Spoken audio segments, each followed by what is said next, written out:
Gálatas 6. Vamos a leer desde los versículos 11 hasta versículo 18. Mirad con cuán grandes letras os escribo de mi propia mano.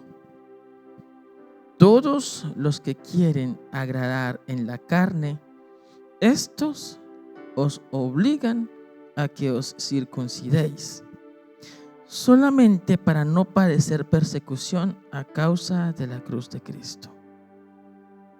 Porque ni aun los mismos que se circuncidan guardan la ley, pero quieren que vosotros os circuncidéis para gloriarse en vuestra carne. Pero lejos esté de mí gloriarme, sino en la cruz de nuestro Señor Jesucristo, porque en el mundo me es crucificado a mí y yo al mundo. Porque en Cristo Jesús ni la circuncisión vale nada, ni la incircuncisión, sino una nueva creación. Y a todos los que anden conforme a esta regla, paz y misericordia sea a ellos y al Israel de Dios. De aquí en adelante que nadie me moleste, me cause molestias, porque yo traigo en mi cuerpo las marcas del Señor Jesús. Hermanos, la gracia de nuestro Señor Jesucristo sea con vuestro espíritu. Amén. Cuando se trata de estudiar este texto, hay varias teorías, sobre todo si se trata de abordar el versículo 11. Miren con cuán grandes letras les escribo de mi propia mano. Aclaremos. Había una tradición importante de utilizar amanuenses al momento de escribir las epístolas. ¿Qué es un amanuense? Un secretario. Yo dicto, tú escribes. El que dicta es el autor. El que escribe es el amanuense. ¿Me sigue hasta allí? Es más, vamos a hacer algunas diferencias, ¿ok?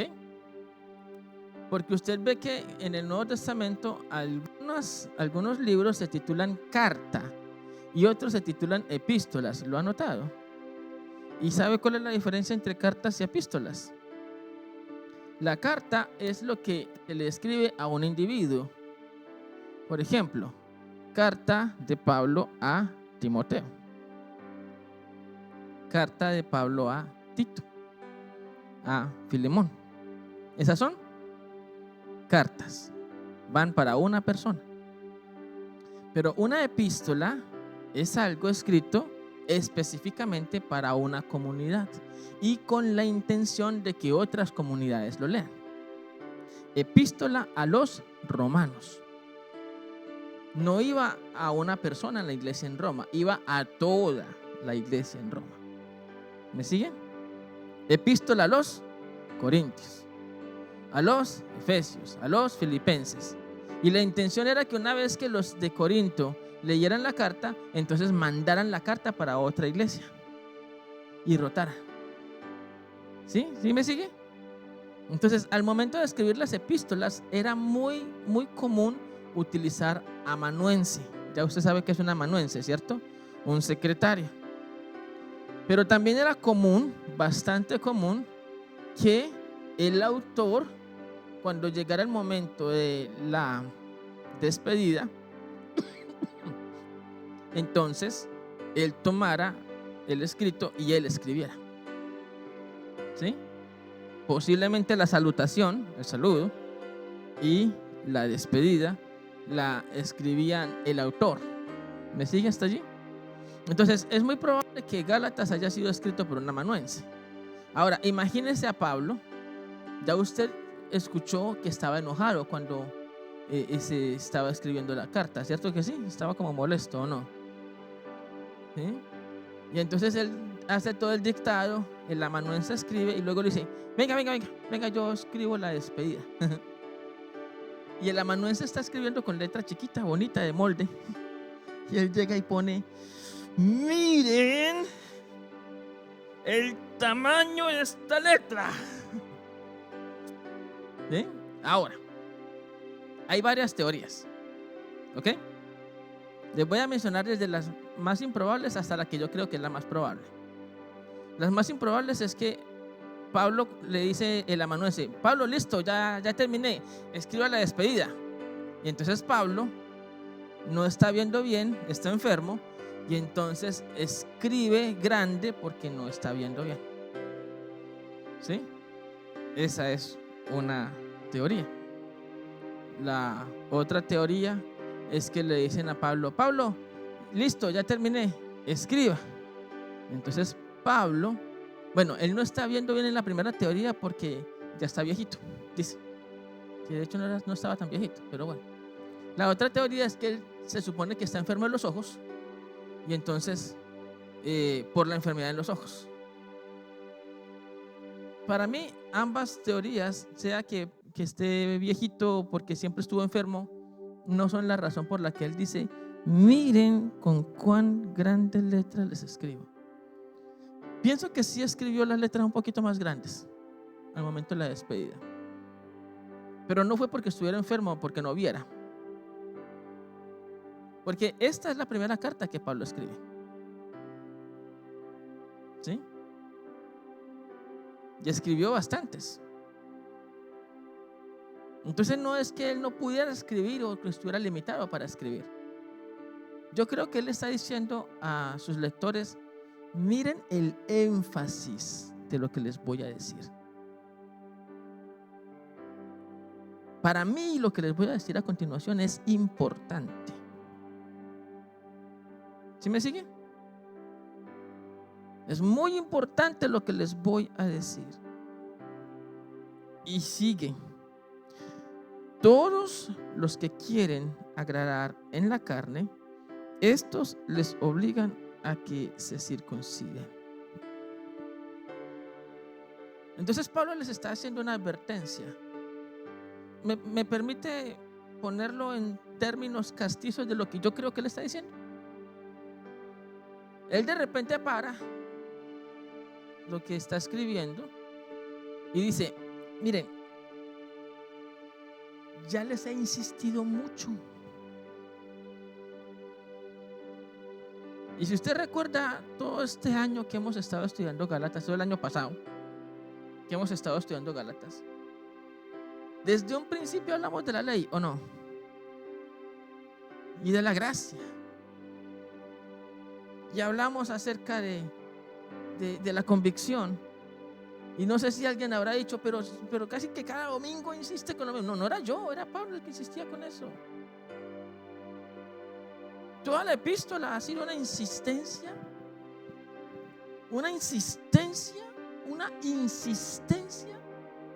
en que no nos dejemos llevar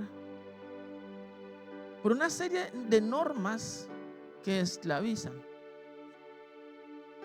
Entonces permítame recordarle cosas importantes de lo que hemos abordado en la carta. Dice Pablo, los que quieren agradar en la carne. Recuerde que Pablo tiene varias formas de clasificar a este tipo de personas. En la epístola a los Romanos, Pablo habla de dos tipos de creyentes en el capítulo 14. Habla de los débiles en la fe y por contraposición habla del fuerte en la fe. Y en Gálatas habla del hombre carnal y del hombre espiritual. Y es exactamente la misma clasificación con distinto nombre. El débil en la fe es el hombre carnal, y el hombre carnal es el que quiere agradar en la carne. ¿Ves? Y la insistencia de Pablo es como una gota sobre piedra cayendo. Él insiste. Porque para nosotros se nos hace muy fácil creer que el todo del cristianismo es seguir una ley y ya está. Entonces Pablo termina diciéndole a sus lectores que hay un grupo de personas que quieren agradar en la carne.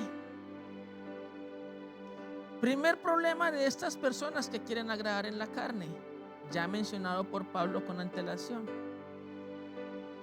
y es que están buscando la gracia de Dios y están convencidos que la gracia de Dios se adquiere por cumplir unas normas. Por eso usted se encuentra con mucha frecuencia algunos creyentes que no saben si Dios les ama. ¿Lo ha notado? Que hay creyentes que mantienen medio ansiosos porque no saben si son sujetos del amor de Dios, si son beneficiarios del amor de Dios. Solo es escarbar un poquito en las motivaciones de esa incertidumbre y nos percatamos que están basadas en que yo fallo mucho. Y como yo fallo tanto, yo no sé si Dios me ama. Algunos creyentes incluso, cuando se acercan a hablar con el pastor, pastor, a usted que Dios sí lo escucha. ¿Y por qué están convencidos que al pastor Dios sí lo escucha? Pues porque él sí tiene que ser una persona santa. Sirva esto para aclarar que allí es donde se descargan muchas expectativas de que el pastor no puede pecar. O sea, yo puedo pecar, pues después de todo, si yo peco, Dios no me va a escuchar a mí, pero el que no puede pecar es el pastor, porque entonces, si Dios deja de escuchar al pastor, entonces ya me perdí. ¿Sí me entiende o no? O sea, si Dios no me escucha a mí, no hay problema. Yo voy donde el pastor, que Dios lo escucha a él. Pastor, a usted que Dios sí lo escucha, ore por mí. Pero si el pastor está pecando, ahí sí perdidos. ¿Ya ve? El plan B se me perdió. Por eso es que muchos creyentes que andan en la carne sí se sienten algo remordidos cuando fallan, pero para ellos es impensable e inaceptable que el pastor falle, porque se les perdió todo. ¿Sí ve? Pero es que están pensando en la carne. Están pensando que Dios me va a aceptar si yo hago X cosa. El hombre carnal, el que intenta agradar en la carne, insisto, y Pablo lo ha insistido muchas veces, está dejando de lado que la gracia no es por lo que yo pueda hacer. La gracia es por lo que Jesús ya hizo. ¿Ok? Pero les digo, esa es la primera consecuencia del hombre carnal, que está desesperado por acceder a la gracia de Dios, ignorando que la gracia de Dios ya está disponible para todos. Por eso, cuando usted se encuentra a alguien diciendo, es que yo no sé si Dios me escucha, y usted es una persona espiritual, usted sabe que esa persona le hace falta madurar en la fe. ¿Está aquí? El otro problema del hombre carnal lo está mencionando Pablo acá.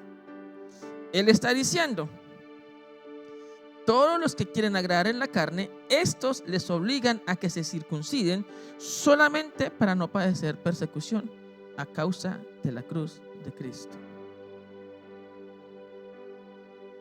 Eso es lo que yo pudiese llamar creadores de espectáculos.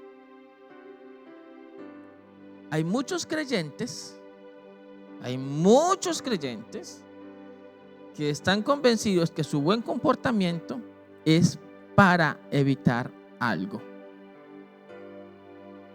Mire, ¿sabe cuánta gente se ha levantado en este fin de semana, voz en cuello, a decir que los incendios son porque en Los Ángeles todos son pecadores y Dios trajo un juicio sobre Los Ángeles? ¿Sabe cuánta gente se ha levantado a decir eso? ¿Sabe cuánta gente está diciendo, el Señor me mostró que iba a haber un incendio? Si el Señor te mostró, ¿por qué no hablaste antes? ¿Por qué estás hablando después de que todo está quemado?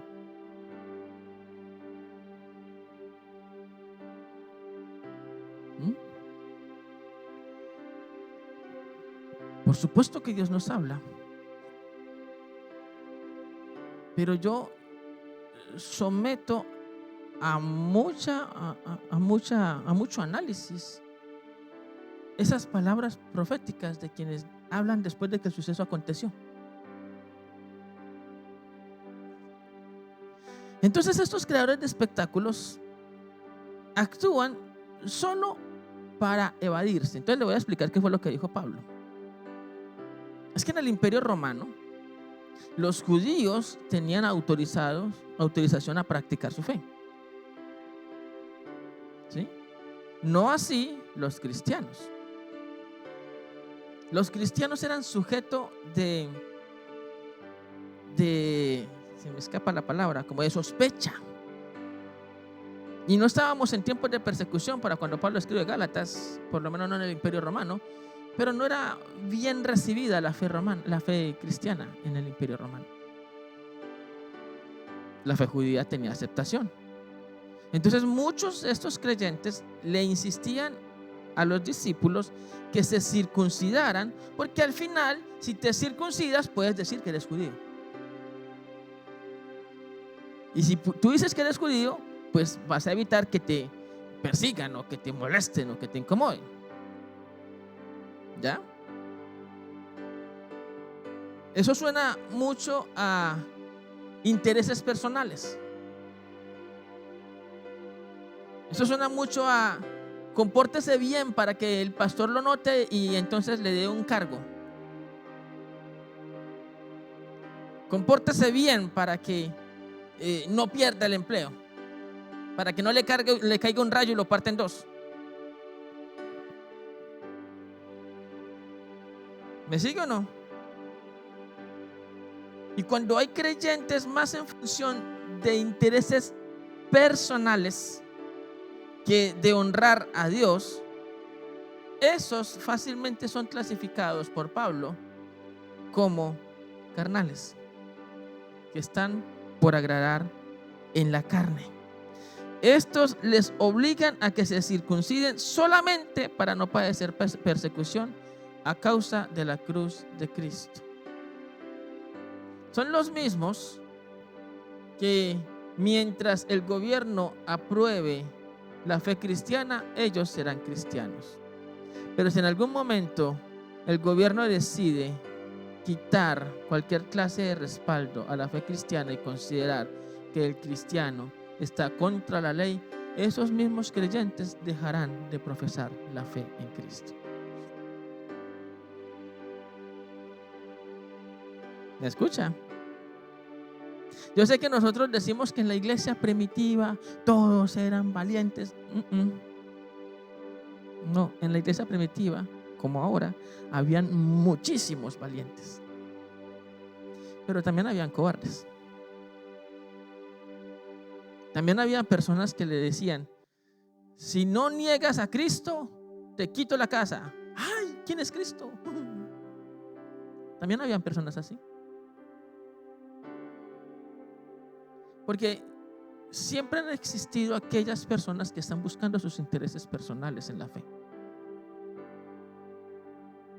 Y eso nos tiene que llevar obligatoriamente a reflexionar sobre qué intereses nos están moviendo a nosotros para estar en la fe cristiana.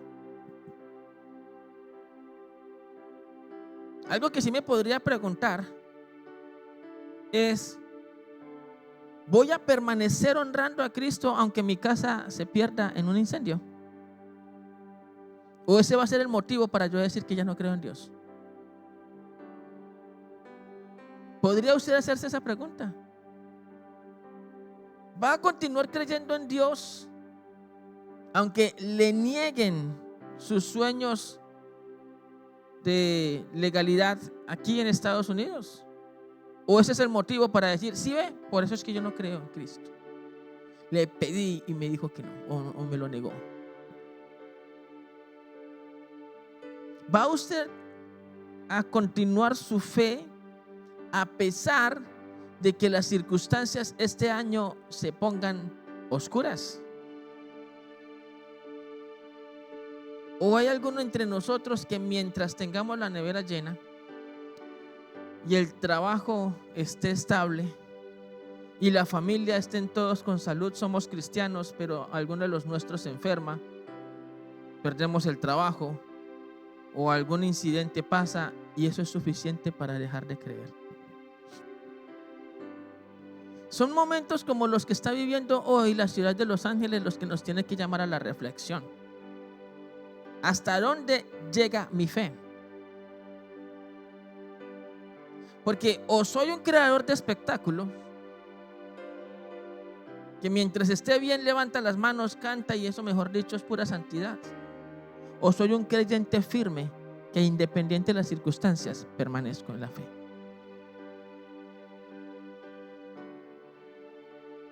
¿Quién es usted y quién soy yo al final del día?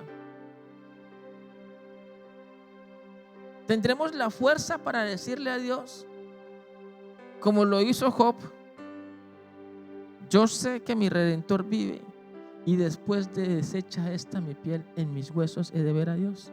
¿Tendremos la fuerza para decir eso?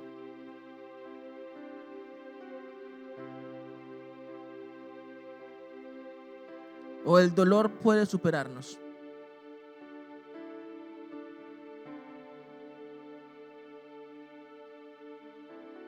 Yo me he puesto a pensar qué hubiese acontecido si esa tragedia nos alcanza hasta acá.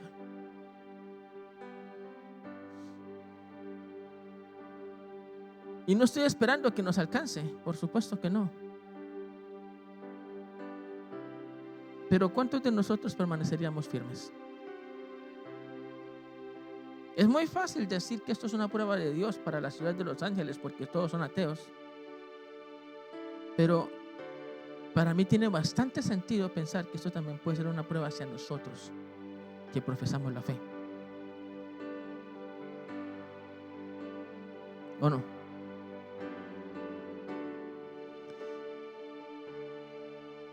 Hendrickson traduce ese versículo 12 de la siguiente manera: aquellos que quieren causar buena impresión en lo exterior son los que están tratando de obligarles a circuncidarse, siendo su único propósito evitar el ser perseguidos a causa de la cruz de Cristo. Yo no me hago el de la vista ciega. Y yo sé que son muchos los creyentes que están en la comunidad de fe, amparados en la esperanza de que por estar aquí Dios les va a cumplir todo lo que piden.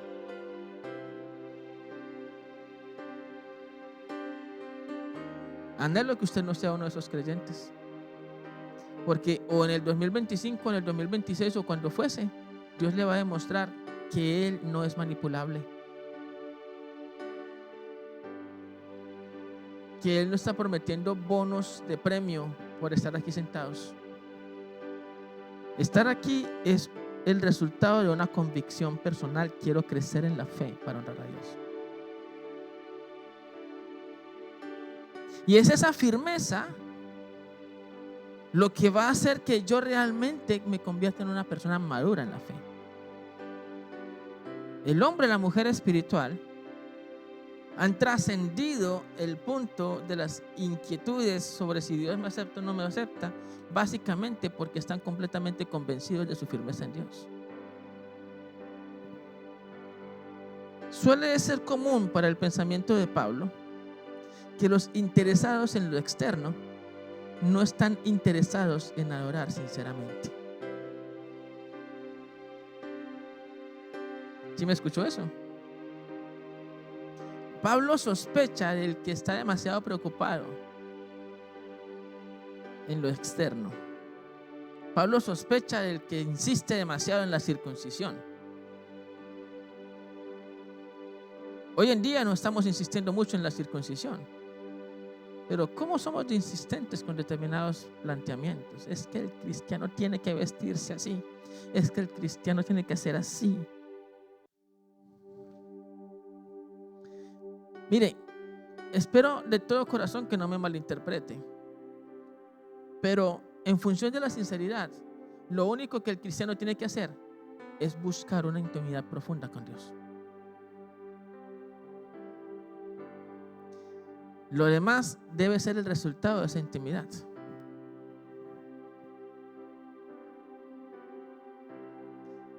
¿Y quién de nosotros debería juzgarla? ¿Usted o yo? Yo no voy a ser la persona que va a juzgar si su intimidad con Dios es o no es real. Yo soy la persona que le dice que esa es su responsabilidad y que está delante de Dios. ¿Recuerda la escena de Gedeón cuando Dios le ordenó derribar el altar de Baal? ¿Alguien ha leído esa escena? Y Gedeón fue en la noche y lo derribó, no fue en el día porque le daba miedo. Pero lo hizo. Y al día siguiente, ¿qué hizo el pueblo? Fueron a la casa del papá, que se llamaba Jerobbaal. ¡Sácanos a Gedeón! Él derribó el altar y lo queremos acabar, lo queremos matar. Y Jerobbaal les dice: pues, oye, espere, ¿qué hizo Gedeón? Pues derribó el altar de Baal. ¿El altar de quién? De Baal. ¿Y Baal es Dios? ¡Claro! Pues que se defienda. Y todos se quedaron como mirándose. Ah, pues sí. Sí, que se defienda. Y se fueron cada uno para su casa esperando que cayera el rayo en la casa de Gedeón. Y el rayo no cayó. No le pasó nada a Gedeón. Si Baal es Dios, dijo Jerobbaal, que se defienda. Yo estoy completamente convencido de a quién adoro y a quién sirvo. Yo adoro al Rey de Reyes y Señor de Señores. Yo adoro a aquel del cual David habla en el Salmo 139. La palabra no está en mi boca y aquí tú, oh Dios, la sabes toda. Y yo creo lo que David dijo en esas palabras. Así que yo creo en un Dios omnisciente. Y como yo creo en un Dios omnisciente, estoy creyendo en un Dios que todo lo sabe, que discierne los pensamientos del corazón. En contraste conmigo, que a mí cualquiera me puede engañar y manipular. No es sino que se ponga un bonito blazer. Es más, póngase una Biblia bajo el brazo y yo ya quedo diciendo: aquí viene un cristiano. Por eso yo no me preocupo de si alguien quiere o no me quiere engañar. Es que yo adoro al Dios al que nadie engaña. Así que yo no me voy a poner a juzgar si su relación con Dios es sincera o no es sincera. El que yo adoro, Él lo sabe. Y con Él es como aquella persona que dice: a mí nadie me juzga, el único que me puede juzgar es Dios. Bueno, pues ahí es el problema. Que el único que lo puede juzgar tiene elementos para juzgarlo. No debería decir eso tan olímpicamente, porque el único que lo puede juzgar lo conoce de verdad. Si usted dice: pastor, júzgueme usted, a mí engáñeme. A Dios. Entonces, yo sé que hay creyentes que son creadores de espectáculos. Y usted también debería saberlo. Algunos pretenden ignorar esa realidad. ¿Sí o no? Y por eso dicen: me voy de la iglesia. ¿Por qué? Porque está llena de hipócritas. ¿En serio? ¿No sabías que en la iglesia hay personas que son creadores de espectáculos? ¿No lo sabías? Pablo lo sabía. Pablo siempre lo supo. Y Pablo siempre amó a la iglesia. Y Pablo le habló a sus lectores sobre los creadores de espectáculos. Personas que quieren cumplir normas porque quieren tener intereses personales. Ahí están. Han estado y estarán hasta que Cristo venga por su iglesia. Y me voy de aquí, pues a donde llegues. Por eso yo no creo en la iglesia. Ay, Jesús. Aquellas personas que dicen yo creo en Jesús pero no en su iglesia, me provocan cierta confrontación. Es como, ¿cómo se sentiría usted? Alex, ¿usted cómo se sentiría si yo le digo, Alex, yo creo en ti pero en Diana no? ¿Cómo le voy a decir yo a Jesús, yo te quiero a ti pero a tu novia no? ¿En serio? Es que tu novia tiene cosas que no me gustan. Pues todas las mujeres y todos los hombres tenemos cosas que no nos gustan, ¿o no? El creador de espectáculo está allí y va a seguir allí. Hay otra figura que nos advierte acerca de ellos. Jesús nos habló acerca de ello y nos dejó la advertencia bien plantada. ¿Ha leído usted esa parábola donde Jesús habla acerca de un señor que tenía un sembradío y llegó un enemigo de este señor y sembró maleza? ¿Ha leído? Y entonces los trabajadores de ese señor le dijeron, patrón, tenemos maleza, ¿qué hacemos? ¿Cortamos la maleza ya? ¿Y qué dijo el señor? ¿Qué dijo? No la corten, porque si cortan la maleza me pueden cortar el trigo. ¿O no? ¿Lo dijo así o no? Dejen que llegue la siega. Y cuando llegue la siega, separamos la maleza del trigo. ¿Advertidos o no advertidos? Los creadores de espectáculos, entiéndase, los carnales, van a estar en la iglesia todo el tiempo.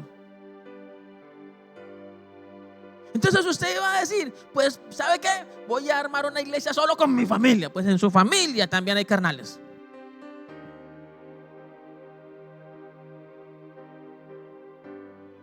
Es más, de pronto el carnal es usted.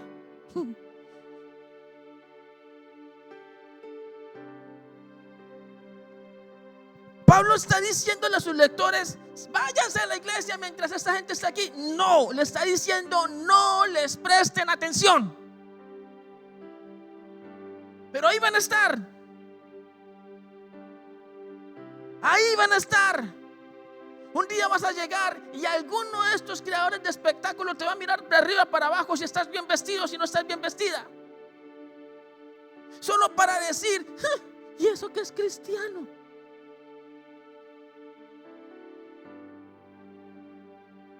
Dice Pablo, ni aun los mismos que se circuncidan guardan la ley, pero quieren que ustedes se circunciden para gloriarse en su carne. Cuidado con la manipulación, es lo que Pablo está diciendo.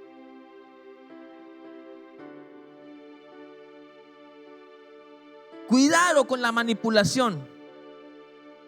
Porque hay personas en la comunidad de fe que va a pretender decirte qué hacer, qué no hacer, cuándo hacerlo, cómo hacerlo y en dónde hacerlo.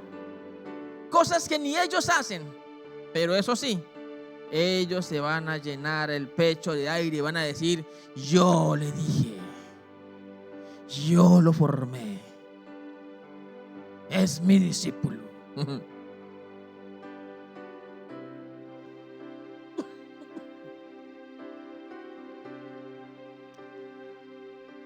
Los que deseaban, dice William Berkeley, los que deseaban que los gálatas se circuncidaran, tampoco cumplían ellos la ley. No hay ser humano que pueda cumplirla, pero lo que querían era presumir de que habían hecho a sus gálatas sus prosélitos. Querían presumir del poder que tenían sobre la gente que habían sometido a su esclavitud legalista. Hay personas que desean demostrar que tienen poder sobre la vida de otros.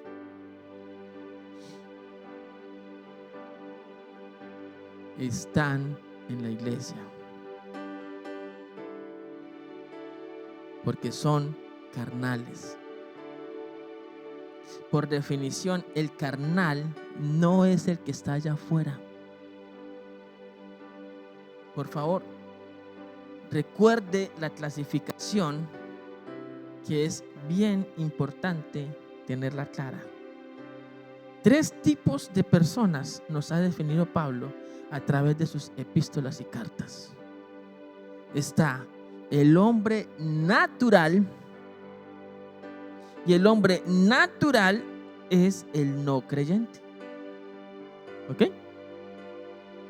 Está el hombre carnal, y ese es un creyente que quiere continuamente agradar a Dios a partir de obras. El problema con el hombre carnal es que cree que se puede ganar la justificación por sus acciones. Y yo he abordado mucho aquí en la congregación que la justificación no es algo en lo que yo intervenga. ¿Lo aclaro otra vez? Podemos aclararlo de nuevo. Recuerde que hay 3 pasos en el proceso de salvación. ¿Cuántos pasos? ¿Cuántos? 3. El primer paso se llama redención. ¿Cómo se llama el primer paso? En ese paso ni usted ni yo intervenimos. En ese paso interviene el Hijo de Dios, derramando su sangre en la cruz del Calvario para que nosotros podamos ser redimidos de nuestros delitos y pecados. Ninguno de nosotros fue a la cruz por nosotros. No intervenimos en la redención. ¿Está claro? El único redentor se llama Cristo. No intervenimos en la redención. ¿Ok? ¿Vamos bien? El segundo paso en la salvación se llama justificación. Y aquí es donde muchos se confunden, porque tampoco intervenimos en la justificación. Es que para mayor claridad del concepto, cambia justificar por aceptar. Al final son sinónimos. Justificar es el acto por el cual el Padre me acepta. ¿Por qué motivo me acepta el Padre? ¿Por qué motivo el Padre está dispuesto a abrir sus brazos para recibirme? La lógica tiene que decirle a usted y me tiene que decir a mí que el Padre está dispuesto a recibirme, no porque yo sea intachable. Está dispuesto a recibirme porque Jesús pagó la deuda por mis delitos y pecados en la cruz. Una vez que no tengo deuda, puedo acercarme al Padre y el Padre me quiere recibir. Pero esa deuda no la pagué yo, la pagó Cristo.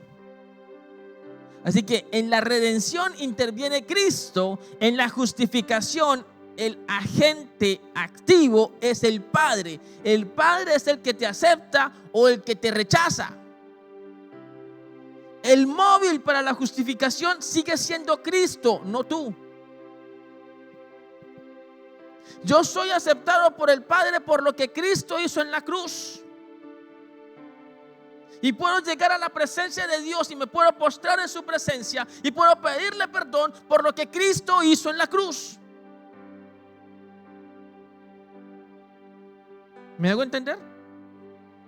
No soy justificado por cumplir la ley. Porque por la ley nadie se salva. Por la ley nadie es aceptado. Para que el Padre me acepte por la ley, tengo que cumplir la ley. Y aquel que falla en un punto de la ley se hace acreedor a toda la ley. Esa es la lógica de Santiago. Lógica también de Pablo. Aclaro. Pablo fue el que dijo: aquel que cumpla estas cosas vivirá por ellas. Así que claro, el Padre está dispuesto a aceptarme si cumplo la ley, pero vaya, cúmplala. A ver si es capaz. ¿Me sigue? Entonces, si no puedo cumplir la ley, está el camino que el Padre había previsto con el Hijo. Jesucristo es el camino, la verdad y la vida. Es el camino. Y como lo dice en Gálatas, la Escritura lo encerró todo bajo pecado para que pudiésemos llegar a Cristo.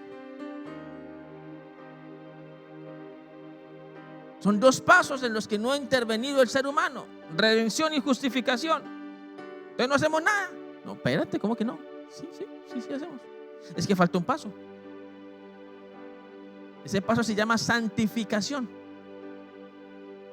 Y en ese paso interviene el Espíritu Santo, que me santifica.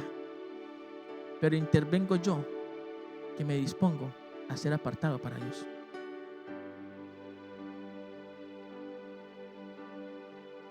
¿Me sigue? El cristiano carnal cree que el Padre lo va a recibir por lo que hace. El cristiano espiritual sabe que el Padre ya lo recibió, así que actúa en consonancia a ello. El cristiano espiritual no está buscando cumplir una ley para ser recibido, está buscando agradar a Dios porque fue recibido.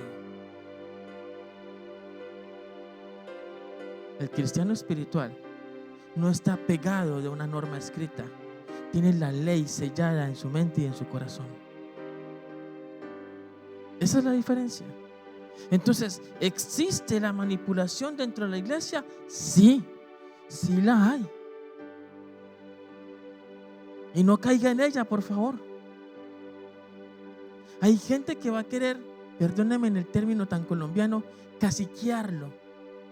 ¿Sí entiende esa palabra? No, ¿eso qué es? Eso viene de cacique. ¿Ha escuchado la frase mucho cacique, poco indio? Hay iglesias así, mucho cacique, poco indio. Todos mandan, todos dicen qué hacer, todos ordenan. Eso es manipulación. Caciquearlo es la palabra que tenemos en Colombia. Como que me la quieren montar de jefe aquí. Y todos quieren decir qué hacer y cómo hacerlo. Pero no olvide que eso ya estaba aquí. En la palabra de Dios ya la advertencia había estado. Hay gente que quiere decirte qué hacer para luego simplemente decir: es que yo lo discipulé. Si no fuera por mí. Eso se ve mucho en algunos canales ministeriales.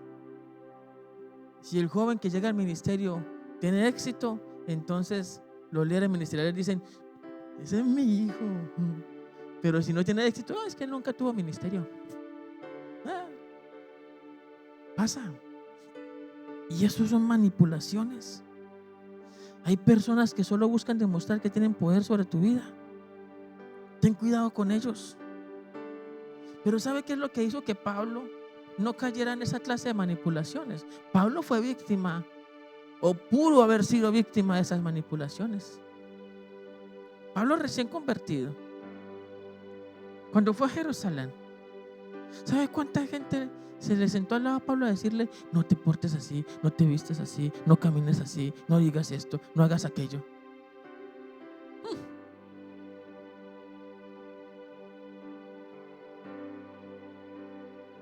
El asunto es que Pablo siempre fue una persona bien madura en la fe. Bien madura.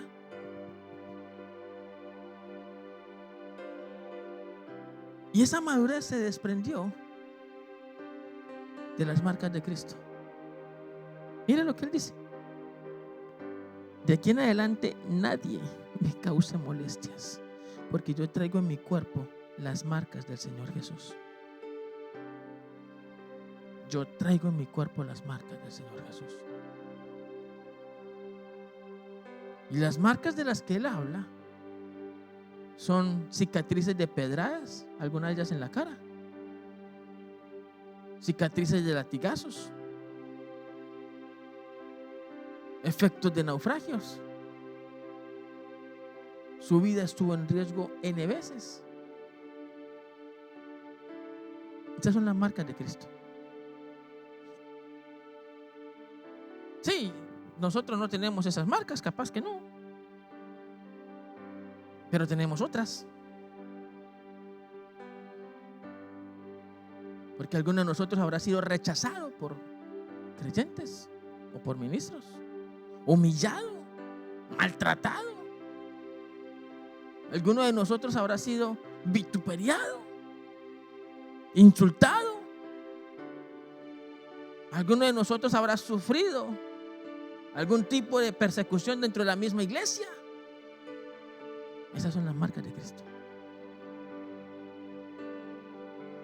Alguno de nosotros habrá experimentado abuso de poder. Habrá experimentado abuso emocional, abuso espiritual. Pero ¿cuándo esa situación tan funesta se convierte en las marcas de Cristo? Pues en la misma lógica de lo que aconteció con Pablo. Pablo llegaba a un sitio, venían los judíos, le armaban trifulca, convencían a otros, lo apedreaban. Pudo haberse quedado así en una anécdota de alguien que fue apedreado. Pero resulta que por lo menos en lo que respecta a ese momento en que fue apedreado, vinieron, lloraron por él y él se levanta. Como que no se murió. Maltrecho, malherido. Él no decide insultar a los que lo apedrearon. Él entra una vez más a la ciudad. Porque lo que acabó de vivir, lo vivió en la fe en el Hijo de Dios. ¿Alguien me está entendiendo? Ahí eso se convierte en una marca, en la marca de Cristo. Cuando aquello que vivió, que le dañó, que le afectó, que le maltrató, aquello que vivió no se convierte en el motivo para apartarse de la fe, sino que se convierte en una razón más para continuar.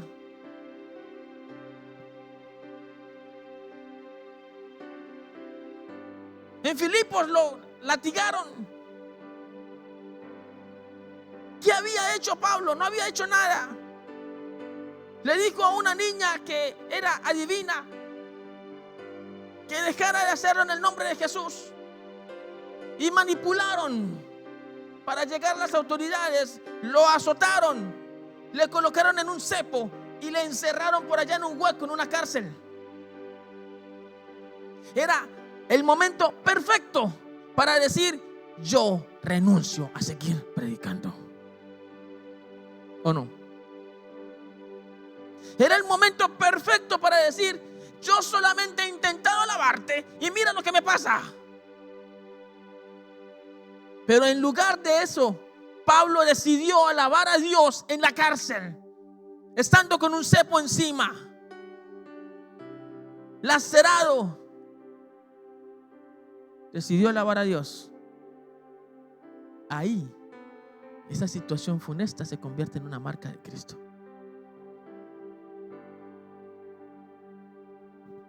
¿Tú crees que vas a llegar a mover a Pablo?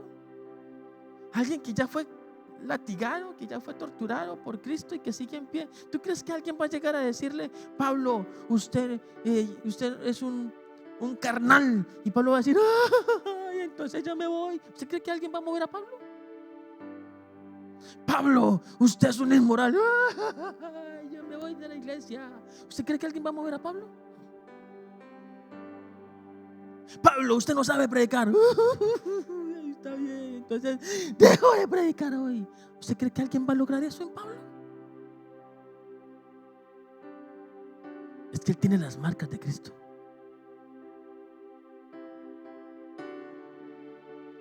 Él tiene las marcas de Cristo. ¿Quién mueve a alguien que tiene las marcas de Cristo? Nadie. Nadie. Usted quiere ser un cristiano firme. ¿Cómo estamos de marcas? Ay, es que a mí nunca me han perseguido. Ok, y cuando alguien dijo que eres un mal cristiano, ¿qué hiciste? Ay, ese hermano, que el Señor se lo lleve, porque si no yo se lo mando. Creo que estamos mal de marcas de Cristo. Y si no tienes las marcas de Cristo, no vas a poder decir como Pablo: a mí déjeme quieto, yo tengo las marcas de Cristo.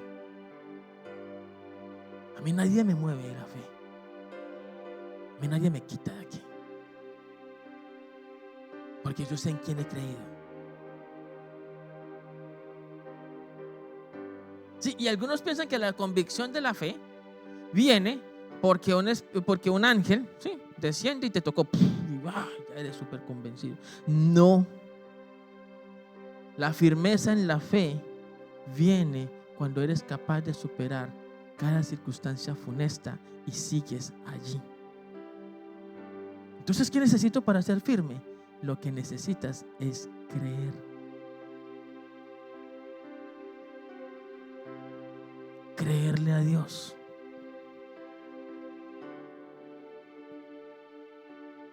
Eso es lo que usted necesita. ¿Usted cree que yo no he vivido situaciones complejas? ¿Y sabe por qué estoy aquí? No porque yo sea fuerte. En definitiva, he concluido que yo no soy fuerte. Pero también sobre eso la Biblia me da esperanzas, porque Joel dice: diga el débil, fuerte soy. Así que yo fuerte no soy. Pero ¿por qué continúo en la fe después de haber vivido cualquier cantidad de situaciones difíciles en mi recorrido como creyente?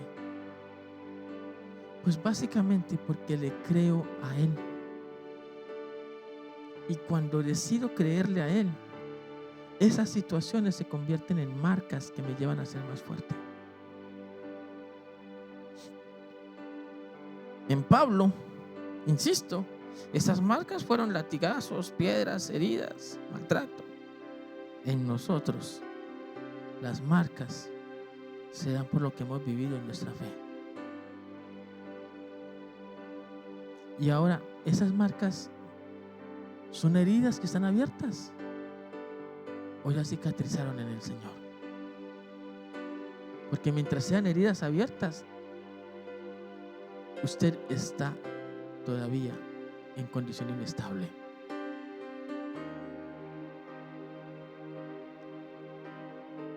Dios bendiga a Pablo, que nos mostró esto. No creo que usted sea una persona que pueda decir ahora que no sabía que en la iglesia esto pasaba. Estas cosas pasan. Pero cada quien, cuando supera esa situación, es fortalecido en Dios. Cierre sus párpados, por favor, un momento.